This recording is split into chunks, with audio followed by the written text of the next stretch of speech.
Good morning dear friends, welcome back to your beautiful सा channel physics by Naeem sir. तो जैसे कि हमने जो है शुरू किया हुआ था इंटीग्रेशन। अब इंटीग्रेशन जो है दो टाइप्स का होता है, एक तो डेफिनेट इंटीग्रल होता है और दूसरा होता है हमारे पास इनडेफिनेट। अब जो डेफिनेट है उसमें क्या है, इनडेफिनेट हमने देख लिया था कल, और आज हम इनडेफिनेट जो है पढ़ेंगे। डेफिनेट क्या होता है, इसमें क्या होता है कि हमारे पास जो है लिमिट्स दी हुई होती हैं, तो उन लिमिट्स के हिसाब से जो है पहले हमने इंटीग्रेशन करनी होती है, उसके बाद जो है लिमिट्स लगा के उसको हम सॉल्व करते हैं। तो यहाँ पे आप देख रहे हो, इसमें हम क्या करते हैं कि जब हम किसी फंक्शन को इंटीग्रेट करते हैं between the two limits, that is lower limits and upper limits, दो लिमिट्स के बिटवीन में जब हम किसी फंक्शन को इंटीग्रेट करते हैं उसको हम क्या कहते हैं, डेफिनेट इंटीग्रल कहते हैं। जैसे हमने कहा था आपको कि जो हमारा डिफरेंशिएशन होता है वो रेसिप्रोकल होता है इंटीग्रेशन का, या इंटीग्रेशन जो है रेसिप्रोकल होता है डिफरेंशिएशन का। हमारे पास फंक्शन है एक जिसको हमने डिफरेंशिएट किया विद रिस्पेक्ट टू x, तो हमारे पास जो है वैल्यू आ गई f डैश x। इसका मतलब क्या हो गया कि इस फंक्शन को हमने डिफरेंशिएट किया और आंसर हमारा ये आ गया। अब हम क्या करेंगे, जो हमारे पास आंसर आ गया ना, इसको हम इंटीग्रेट करेंगे विद रिस्पेक्ट टू dx। तो इसको हम क्या कहते हैं, इसको हम कहते हैं इनडेफिनेट इंटीग्रल। क्यों कहते हैं, यहाँ पे देख रहे हो आप, यहाँ पे हमने कोई लिमिट नहीं लगाई है इसके ऊपर। तो जब हम इसके ऊपर लिमिट्स लगाएंगे, अपर लिमिट इसको कहते हैं और लोअर लिमिट, अपर लिमिट और लोअर लिमिट जब हम लगाएंगे तो ये बन जाएगा हमारा डेफिनेट इंटीग्रल, और उसके बाद इसकी इंटीग्रेशन हो जाएगी। ये होने के बाद फिर क्या होगा, हियर ए एंड बी क्या है हमारे, ये बता दिया मैंने आपको, अपर लिमिट्स और लोअर लिमिट्स हैं। ऑफ वेरिएबल, कौन सा वेरिएबल है यहाँ पे, एक्स।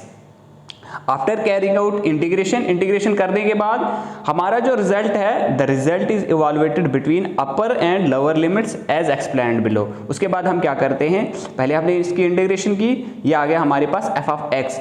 अब जो ये हमारा अपर लिमिट और लोअर लिमिट है, ये जो हमने एफ ऑफ एक्स, ये एक्स जो है उसकी जगह जो है यूज करने हैं। यहाँ पे ए और बी है तो एक्स की जगह हमने लगाया अपर लिमिट और माइनस लोअर लिमिट। ठीक है, ये आ गया हमारे पास upper limit minus lower limit.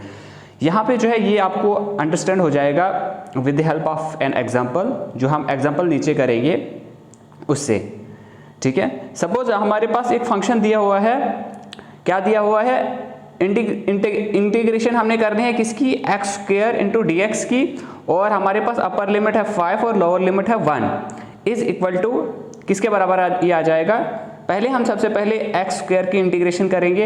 X square की इंटीग्रेशन आती है एक्स रेज पावर 2 + 1 अपान 2 + 1 है, तो 2 + 1 हो गया एक्स रेज पावर 3 और 2 + 1 हो गया नीचे 3। ठीक है, जो हमारी लिमिट्स है वो ब्रैकेट्स के बाहर आ जाएंगी, अपर लिमिट्स और लोअर लिमिट्स। अब जो यहाँ पे हमारा x है ना, इसकी जगह आप क्या पुट करोगे, अपर लिमिट 5 और lower limit minus lower limit 1। तो हमने लिखा इसको 5 का क्यूब अपान 3 वैसे ही आ जाएगा, minus lower limit that is 1 का क्यूब अपान 3 वैसे ही आ जाएगा। इसको सॉल्व करने के बाद 5 3 बार जब हम करेंगे आता है हमारे पास कितना, 125 के बराबर, और ये आता है हमारे पास -1/3, तो टोटल ये बन जाता है हमारे पास 124/3। इसको क्रॉस मल्टीप्लाई करने के बाद हमारे पास ये रिजल्ट आ जाता है। ठीक है, तो ये था हमारा कि हम जो है डेफिनेट इंटीग्रल को किस तरह से सॉल्व करते हैं। इसी तरह से हम और भी एग्जाम्पल करेंगे नेक्स्ट वीडियोज़ के अंदर। आज हम देखते हैं थोड़ा सा area under a curve and a definite integral. Next जो हमारा है वो है area under a curve and definite integration. हमने क्या करना है कि हमारे पास जो है एक कर्व दिया हुआ है, वहां पे हमने क्या करना है, अब ये जो कर्व है इसके अंदर जो है हम इंटीग्रेशन किस तरह से करते हैं। सपोज हम क्या लेते हैं, एक छोटा सा पार्ट इसमें से ले लेते हैं, area of a small shown darkly shaded elements. यहाँ पे जो हमने एक छोटा सा एलिमेंट ले लिया इस कर्व का।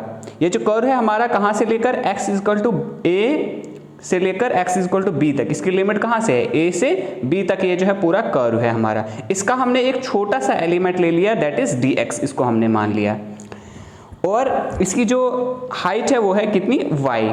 ठीक है, तो यहाँ पे आप देख रहे हो कि y जो है हमने रखा है y = f(x) के बराबर।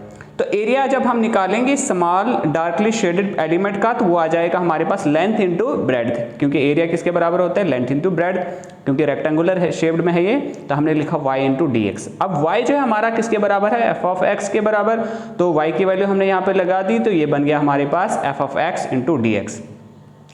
इसी तरह से हम क्या लेंगे, दूसरा एक छोटा सा एलिमेंट ले लेंगे, तीसरा एक एलिमेंट ले लेंगे, इसी तरह की। तो हम देखेंगे अगर हमने पूरा जो ये शेडेड एरिया है इसका जो है एरिया निकालना होगा, तो हम जो है पूरे जो शेडेड एरिया है उसको कैसे लिखेंगे, उसके ऊपर हम इंटीग्रेशन लगाएंगे और लिमिट लगाएंगे फ्रॉम कहाँ से कहाँ तक है, ये a से लेकर b तक f of x into D of x। तो ये आ जाएगा हमारे पास which is equal to shaded area between curve and X axis. ठीक है, जो कर्व और एक्स एक्सिस के बिटवीन में जो ये आगे कर्व हमारी और एक्स एक्सिस के बिटवीन में जो शेडेड एरिया है ये निकल जाएगा हमारे पास जब हम इसके ऊपर इंटीग्रेशन लगाएंगे। ठीक है, उसके बाद हमारा आता है average value of a continuous function हम किस तरह से निकालते हैं।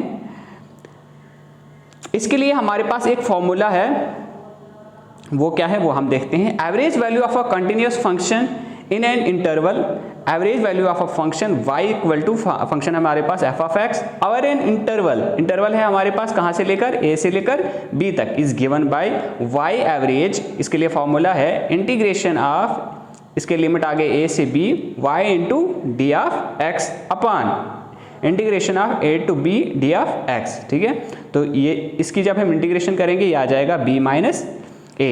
किस तरह से आ जाएगा, यहाँ पे इंटीग्रेशन और डिफरेंशिएशन आपस में कैंसिल हो जाएंगे, x तो x की बाहर आ जाएंगे, a और यहाँ पे b अपर लिमिट माइनस लोअर लिमिट करेंगे तो ये आ जाएगा b माइनस a, और ऊपर से ये रहेगा integration of a into b, a से लेकर b y into D of x। ठीक है, ये था फॉर्मूला एवरेज अगर average value of continuous function आपने निकालनी होगी। सपोज यहाँ पे हमारे पास क्वेश्चन दिया हुआ है, हमने यहाँ पे average value of a continuous function निकालनी है और इंटरवल दिया हुआ हमें 0 से लेकर 1 तक। हम सीधे फॉर्मूला लगाएंगे, जब हमें याद होगा फॉर्मूला y एवरेज किसके बराबर होता है, एवरेज वैल्यू किसके बराबर होती है, इंटीग्रेशन ऑफ लिमिट आप लगाओ 0 से लेकर 1 है y इंटू डी एक्स अपान आ जाएगा, हमारे जो लिमिट्स हैं उनको हमने क्या करना है, सब्ट्रैक्ट करना है, 1 माइनस 0, तो यह आ जाएगा हमारे पास y इंटू डी एक्स।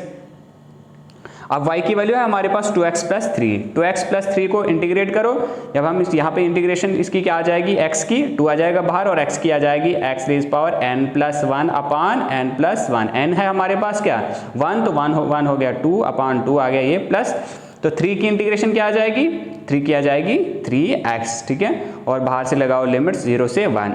उसके बाद जो है आपने क्या करना है, जो यहाँ जहाँ पे जो है x है वहाँ पे जो है अपर लिमिट माइनस लोअर लिमिट करना है। ठीक है, x स्क्वायर है यहाँ पे, तो यहाँ पे आ जाएगा अपर लिमिट्स 1।